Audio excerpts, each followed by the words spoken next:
Welcome to this tutorial. I am glad you are here today.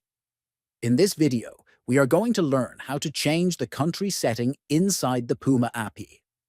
This process is useful if you recently moved to a new region or simply need to update your app preferences. First, open the Puma app on your phone. Look at the bottom right corner and tap on the account icon. Next, once you are in the account section, you will see a menu. From there, tap on Settings. Then, inside the Settings menu, look for the option labeled Country. Tap on it, and a list of available countries will appear. Select your preferred country from the list. Finally, after choosing your country, tap on Continue. The app will automatically log you out. Once you log back in, you will see that the Puma app is now set to your new country. Changing the country in the Puma app is simple when you follow these instructions. Do not forget to subscribe to the channel, like this video, and share it with others.